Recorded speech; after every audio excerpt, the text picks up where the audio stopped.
Hallo und herzlich willkommen zu meinem neuen Video. Diesmal auf eine ganz besondere Art. Und zwar möchte ich zum einen Danke sagen an alle, die mir die unzähligen, zahlreichen Nachrichten zugeschickt haben. Wahnsinn, wirklich, ich bin so dermaßen geflasht. Vielen, vielen Dank, dass ich euch inspirieren kann, dass ihr mir schreibt, und das spornt mich an, noch bessere und tollere Videos zu kreieren. Auch möchte ich Danke für die Geduld sagen, die ihr habt, denn die Veröffentlichung des letzten Videos ist ca. 4 bis 5 Wochen her. Und ihr müsst wissen, die Zeit schaufel ich mir frei. Ich bin Vollzeit tätig, alleinerziehender Papa. Meine Tochter möchte auch Aufmerksamkeit haben von mir. Von daher vielen, vielen Dank für die Geduld. Und zu guter Letzt, denkt ans Abo, denkt an den Daumen hoch, denkt an den Daumen runter. Es lohnt sich für euch. Ihr spornt mich an, noch mehr solcher Videos zu erstellen, damit der Zeitraum zwischen den Videoveröffentlichungen kürzer wird. Ihr unterstützt mich dabei, mehr Zeit und Geld darin zu investieren, tolle Unterhaltung zu liefern, neue unbekannte Welten zu entdecken und das Ganze in wunderschöne, bewegte Bilder zu packen. Und nun genug geredet, viel Spaß beim Schauen. Film ab.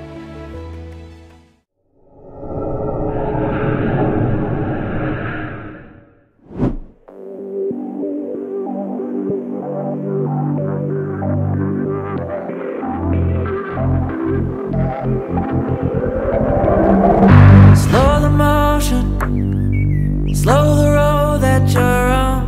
Keep it going when the going gets rough. Just remember how a heavenly touch lasts forever. In the end we are one. I have the patience in my soul, 'cause I know that it's worth it. These affirmations let me know that I'm already perfect.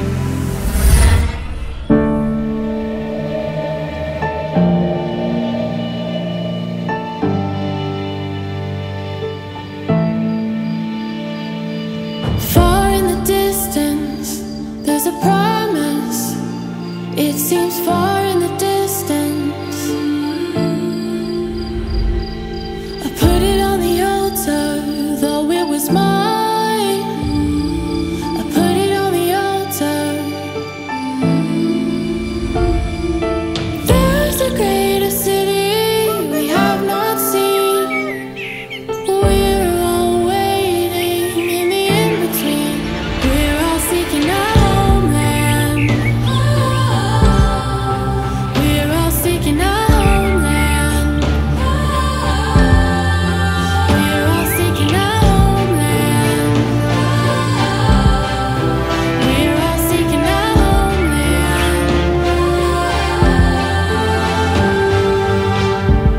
Abenteuer beginnen im Kopf, werden in der Welt lebendig und enden in Geschichten. Die Geschichte meines Abenteuers erzähle ich euch in diesen Bildern. Ein Abenteuer voller Freiheit und Emotionen. Dabei erlebe ich faszinierende Natur, erforsche die höchsten und schönsten Alpenpässe der Westalpen und erlebe das bisher außergewöhnlichste Abenteuer meines Lebens. No place to call my own. I've been a foreigner.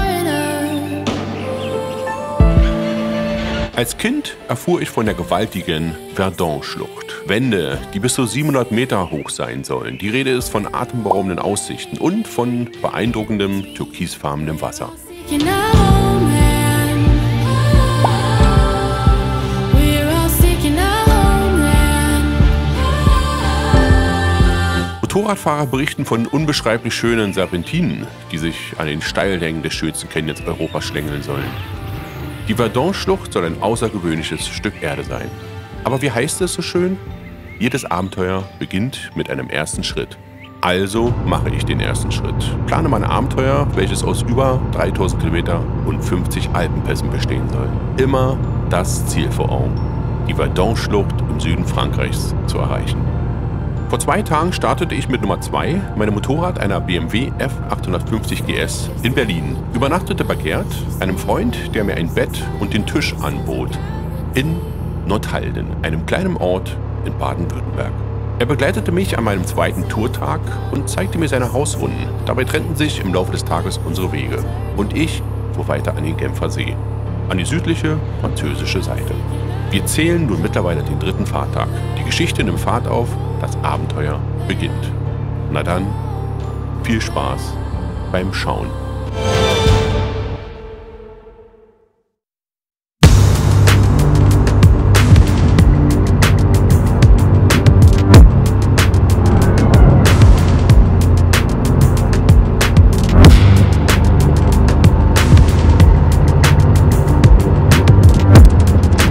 Da mein Ziel die Verdun-Schlucht ist, kämpfe ich mich mit Nummer 2 von Norden nach Süden durch die französischen Alpen. Zumeist immer der Route de Grandes Alpes entlang, der berühmten französischen Alpenstraße. Um das Abenteuer mit zusätzlichen Highlights zu ergänzen, werde ich die Route de Grandes Alpes das ein oder andere Mal verlassen, da ich nur so die schönsten und außergewöhnlichsten Pässe, wie zum Beispiel den Col de la Bonnette, erreiche. Die Route de Grandes Alpes führt mit rund 700 Kilometer vom Genfer See an die Côte d'Azur und überquert 16 Alpenpässe. Sie ist ca. von Juni bis Oktober durchgängig befahrbar, aber auch teils schlecht ausgeschildert. Oft muss man konzentriert bleiben, um auch jedes Schild, wenn es denn vorhanden ist, zu erkennen.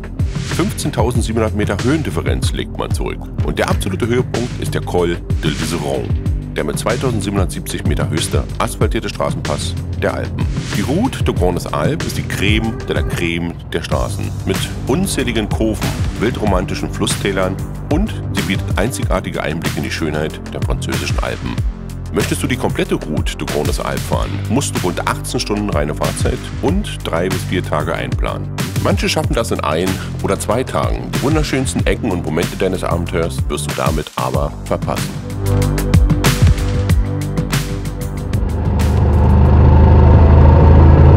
Das Wetter wird zunehmend schlechter und ich erwische den ein oder anderen Regenschauer.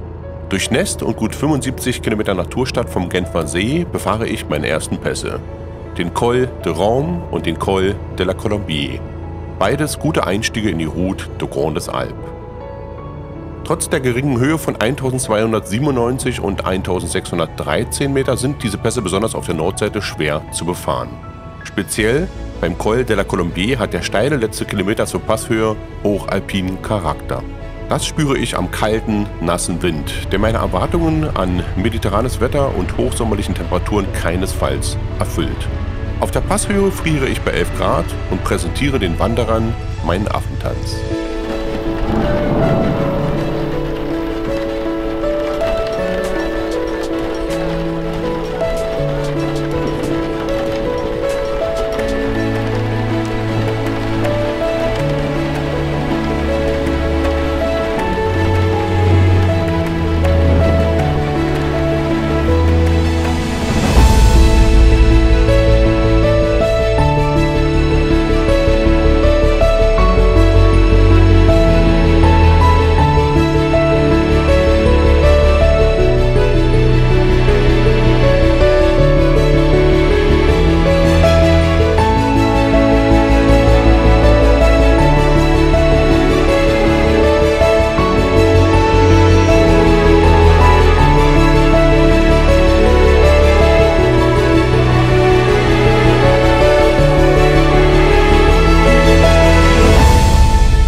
Die Sonne hat sich durchgesetzt und zeigt mir den Weg Richtung Süden.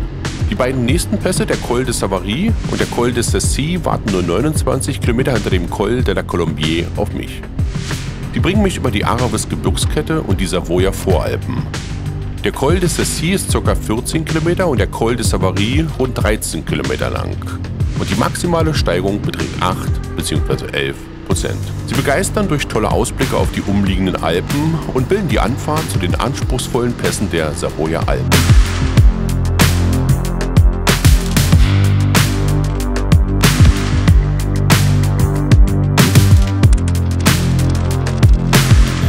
I'm not gonna lie, daughter had Yagi, her brain fried. My lady Papa's any other.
Ich bin nun mittlerweile 6 Stunden mit dem Motorrad unterwegs und erreiche knapp 100 Kilometer hinter dem Col de Cessy meinen Campingplatz in Saint-Jean-de-Maurienne, eine kleine französische Gemeinde mit knapp 8000 Einwohnern. Die Gemeinde befindet sich in den Savoyen, die höchstgelegene Landschaft Europas. Dort habe ich eine außergewöhnliche Unterkunft auf dem Campingplatz Camping des Grand Cols gefunden, das sogenannte Le Tondo.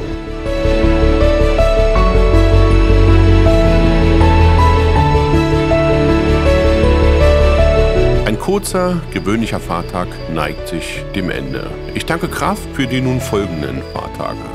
Fahrtage, in denen ich in Konfrontation mit Mord und Gewalt kommen werde. Aber dazu später mehr. Das Abenteuer geht weiter.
So, der Sprit kostet hier in Saint-Jean-de-Maurienne 1,63,9, also 1,64.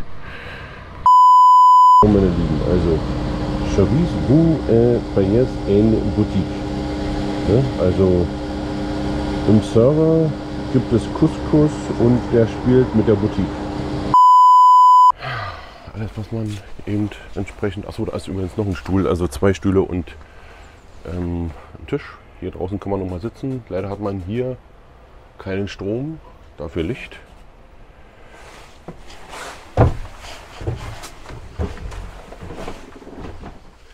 Ja. Ein großes Bett, 2 kleine Betten. Hier kommt natürlich das Zeug rauf, ne? Alles, was man so braucht. Oben ist noch eine Ablage, da ist noch Licht. Ach, ist ja süß. Okay. Ja. Schön mit Blümchen, wie sie das hier hört. Steckdose ist hier. Was haben wir hier noch? Hier ist tatsächlich nur eine Ablage. Hier ist nichts weiter drin. Aber, ne, ganz wichtig fürs Pilz und Wasserkocher. Aber Wasser holen, ja, muss man sich eben, ne? Ist klar.